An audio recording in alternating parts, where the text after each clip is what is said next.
병들면 치료해 주시고 사업도 잘 되게 막 뭐 연애도 뭐 결혼도 취직도 다 잘 되게 해주시는 것이 하나님이셔야 되는데 사실 그런 말은 성경에 몇 마디 안 나오거든요. 오히려 하나님이 진노하시고 슬퍼하시고 애태우시고 근심하시고 탄식하시고 진노하시고 경노하시고 이런 이야기로 꽉 차 있어요. 70, 80%. 우리가 기도할 때 얼마나 이기적인지 몰라요. 되게 사람 편에서 기도하잖아요. 설교는 하나님의 말씀을 사람들에게 전달하는 거잖아요. 그죠? 설교는 하나님의 말씀을 사람들에게 전달하는 것이니까 사람은 하나님의 편에서 설교는 그런 것이고 기도는 사람이 하나님께 기도하는 것이니까 사람 편에서 기도하는 게 맞는 거죠. 그러니까 목회자는 정신이 없어요. 예배를 인도하면 기도는 사람 편에서 해야 되고 설교는 하나님 편에서 해야 되는 거예요. 하나님 편에 섰다가 사람 편에 섰다가 자 그런데 모세는 하나님의 종이죠.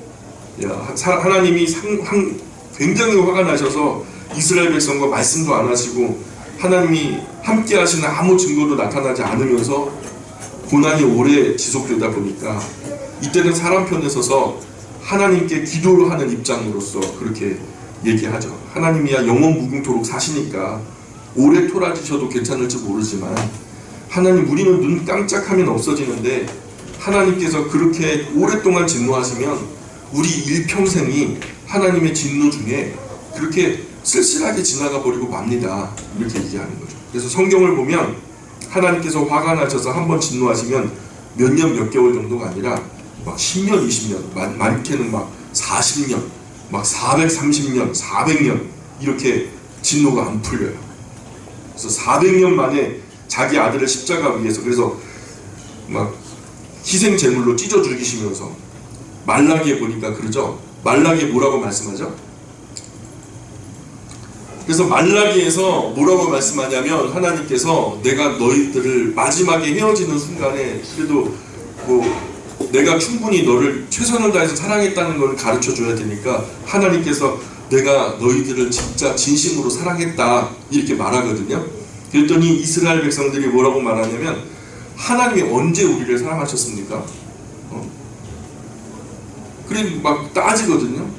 언제 우리를 사랑했냐고 언제 우리를 사랑했냐고 이것들아 내가 이만큼 너희들을 사랑했어 하면서 피맺힌 절규와 같은 사랑을 십자가 위에서 증거로 나타내신 거예요. 400년 만에 하나님이 삐지셔서 우리 아빠들 삐지면 어떻게 해요? 말을 안 해버려요. 우리 아버지들 삐지면 한 일주일 정도 말을 안 해버려요. 근데 하나님도요 삐지니까 한 400년 정도 말을 안 하시다가 막 이스라엘이 잘 되든 못 되든 그냥 내버려 두고 계시다가 400년 만에 첫마디를 떼시는데 이 마음을요 이 사도 요한이 알았던 거죠. 사도 요한이 알아가지고 이 마음을 눈치챈 사도 요한이 하나님을 대변하면서 하나님의 마음으로 얘기하기를 하나님이 세상을 이처럼 사랑하사 독생자를 주셨으니 이는 저를 믿는 자마다 멸망치 않고 영생을 얻게 하려 하십니다. 이렇게 고백하잖아요. 우리가 하나님보다 강합니까? 주를 진노하시게 할 수 있나요? 그러니까 하나님보다 강한 자가 아니면 하나님을 진노하시지 말라는 거예요. 하나님의 말씀은 하나님을 진노하시기 위해서 우리가 벽볼 일이 없다는 거예요. 그래서 모세는 일단 지금 사람 편에 서서 하나님의 진노하심이 너무 오래 간다니까 하나님께 항변하는 거죠. 그런데 하나님이 정말 화가 나셨다가도 모세가 와서 엎드리면 하나님 입장이 좀 곤란해지셔요. 안 들어줄 수가 없어요. 왜냐하면 하나님도 화나셨을 때 가끔 이스라엘 백성들 다 때려 죽이고 싶었거든요.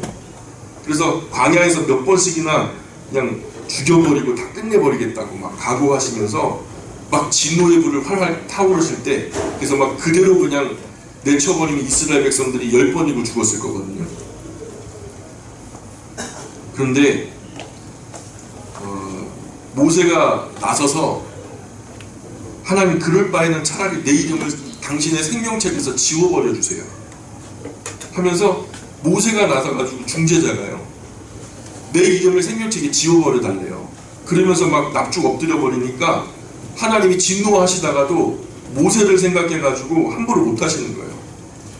그래서 진노하심을 돌이키고 모세가 백성들에게 얻어 터지면서도 중재를 했거든요.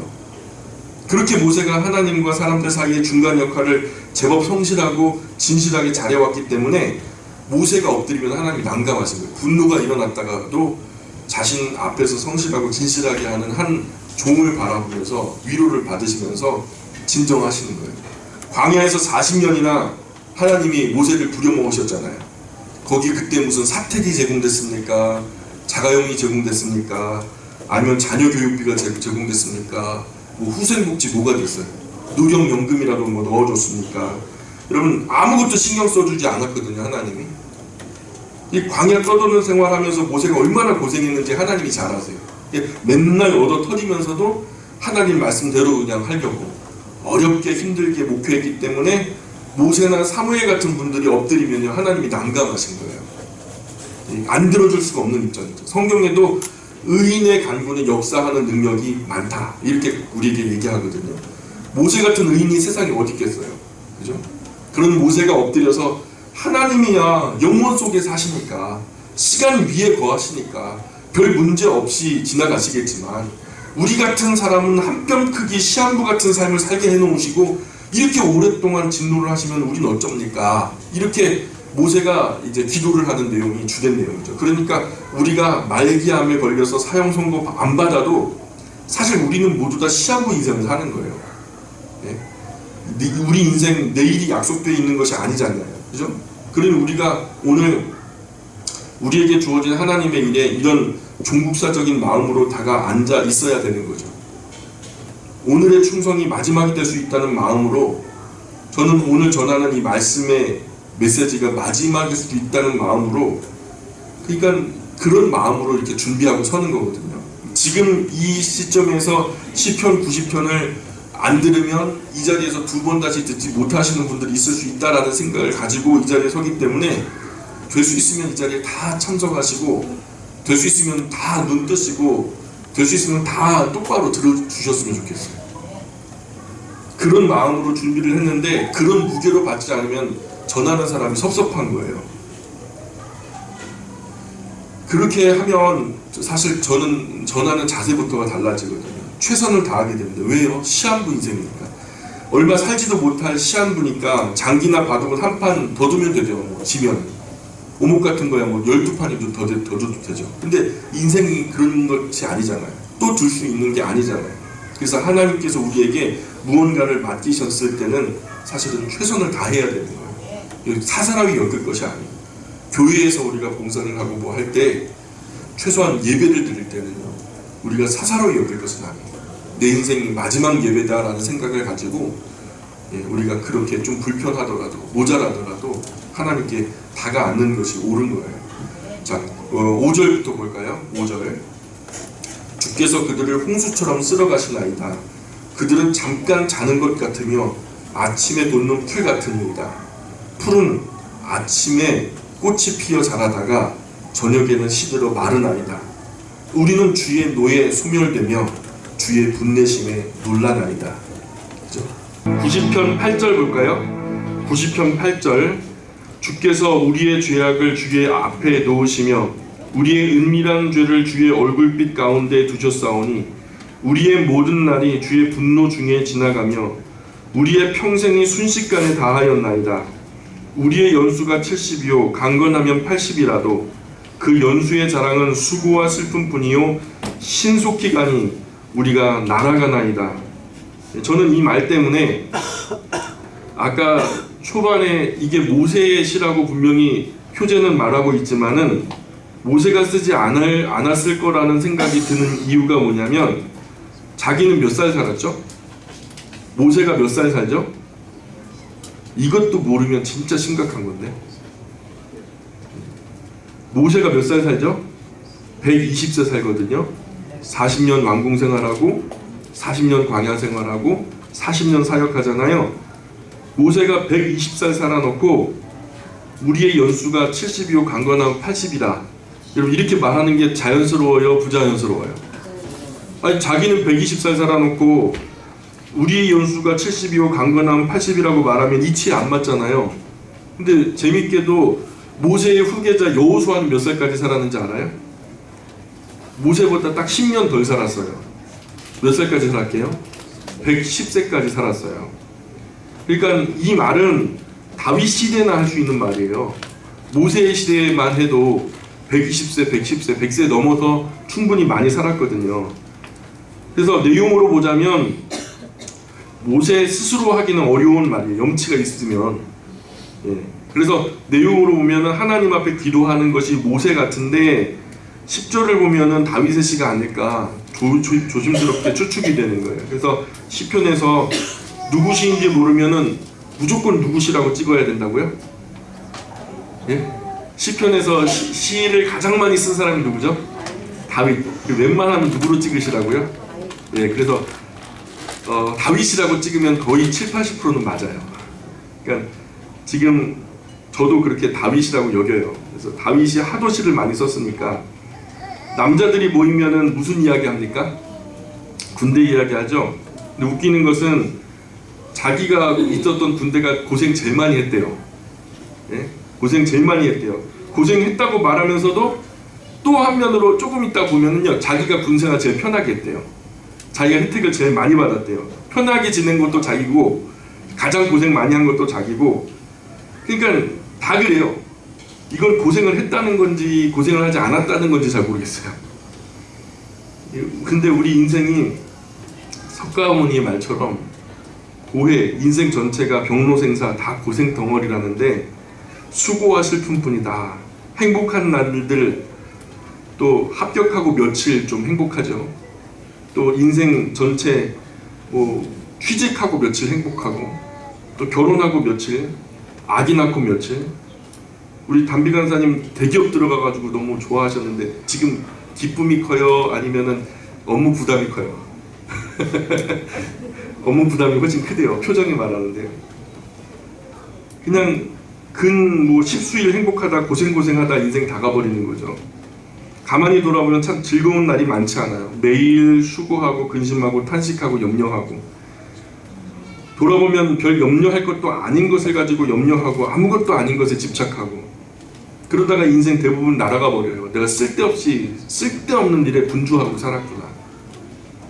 내가 내 자녀 눈동자를 똑바로 좀 오롯이 사랑으로 쳐다볼 수 있는 시간도 못 갖고, 수고와 슬픔뿐이고 신속기간이 우리가 날아가나이다. 1999년도 낯설었죠. 앞에 2자 달리는 날이 올까? 이런 생각했었잖아요. 저 그랬거든요. 1999년 이게 딱 지나서 2000년 밀레니엄이라고 하는 뉴 밀레니엄이라고 하는 2000년이 들어오는 게 굉장히 낯설었는데요. 지금 몇 년도인 줄 아세요? 2018년도예요. 놀랐죠? 아닌가 보네. 어른들께는 죄송스러운 말씀이지만 40 중반 넘어가니까 무슨 일을 크게 버리기보다는요, 작은 인생이라도 바르게 살다 가야 되겠다는 생각이 들어요. 뭔가 크게 성과를 바라고 사람들에게 명예와 어떤 인정을 받고 이거 욕심 없어요.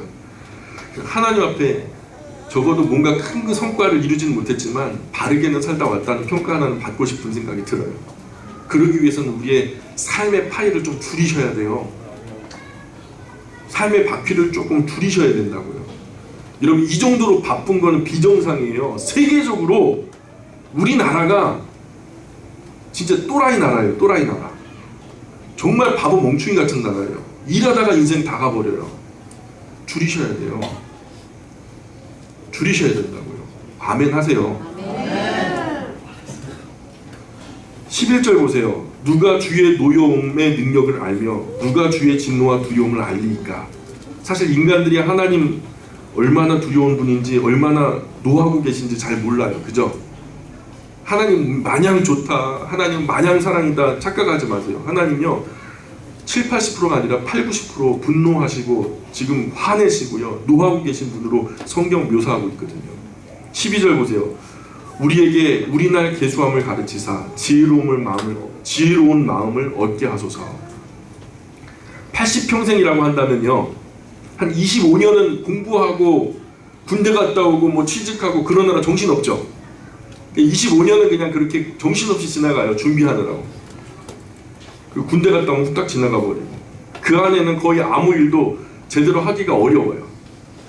그리고 인생 끄트머리 노년으로 가면요, 한 25년은요 눈도 흐려지고요, 기력도 쇠해지고, 그냥 막 어디 가도 붙여주는 데도 없고. 그래서 같은 의미로 빼면은요 한 50년 빠져요. 그러면 80인생에 50년 빠지면 몇 년 남아요? 한 30년 남거든요. 30년 일하는 거예요. 그 남은 30년 중에서도 잠은 자고 일해야 되잖아요. 그래서 한 3분의 1은 빠져요. 한 10년 빼버려요. 한 20년 남는데 또 한 10년은요 그 중에 절반은요 먹고 자고, 아니 먹고 씻고 뭐 싸고, 먹고 싸고 씻고 벗고 바르고 지우고 하면 끝나요. 예. 그럼 한 10년 정도 일하잖아요.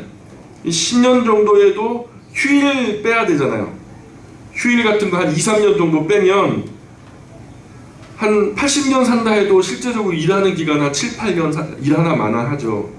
그것도 그 중에서도 아프고 피곤하고 슬프고 외롭고 쓸쓸하고 고독하고 이런 시간들 다 뭐 제하고 뭐 일하다가 멍하고 뭐 이런 것도 빼면은 한 5년 정도 될라나 말라나. 진짜 일하는 시간은 그렇게 오랜 시간이 아니라는 거죠. 그러니까 일할 수 있을 때 최선을 다해야 되거든요. 예, 건강하고 힘 있을 때 최선을 다해서 후회 없고 아쉬움 없는 우리 모두의 인생이 되었으면 좋겠어요. 13절 보세요. 13절 여호와여 돌아오소서 언제까지니까 주의 종들을 불쌍히 여기소서 아침에 주의 인자하심이 우리를 만족하게 하사 우리를 일생 동안 즐겁게 기쁘게 하소서. 우리를 괴롭게 하신 날 수대로와 우리가 화를 당한 연수대로 우리를 기쁘게 하소서. 주께서 행하신 일을 주의 종들에게 나타내시며 주의 영광을 그들의 자손에게 나타내소서. 주 우리 하나님의 은총을 우리에게 내리게 하사 우리의 손이 행한 일을 우리에게 견고하게 하소서. 우리의 손이 행한 일을 견고하게 하소서. 우리 손의 행사, 우리 손으로 뼈 빠지게 고생했는데 헛수고되면 안타깝잖아요. 기껏 7, 8년 일하는 중에 그것마저 의미 없고 헛된 일을 분용하다 시간 낭비하면 얼마나 안타까운 인생이 되겠습니까? 우리 손으로 하는 일들이 하나님 앞에 의미 있는 일들이 되기를 기도합니다.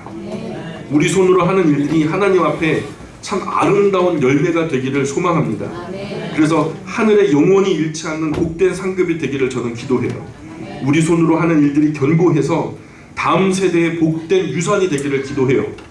그래서 하나님 앞에 이르렀을 때에 하나님께서 우리를 향하여 너의 인생이 헛되지 않았다 이렇게 인정될 만한 복된 인생의 주인공들이 우리 모두가 되었으면 좋겠습니다. 기도하겠습니다. 귀하신 하나님, 은혜와 사랑을 감사합니다. 미련한 저희들로 우리나라의 개수함을 알게 하여 주옵소서. 그리하여 헛된 삶 살지 않게 도와주시고 하나님 앞에서 수혜칠 가치가 있는 의미 있는 삶을 살아갈 수 있도록 은혜 내려 주옵소서. 은혜와 사랑 감사합니다. 예수님의 이름으로 기도합니다. 아멘.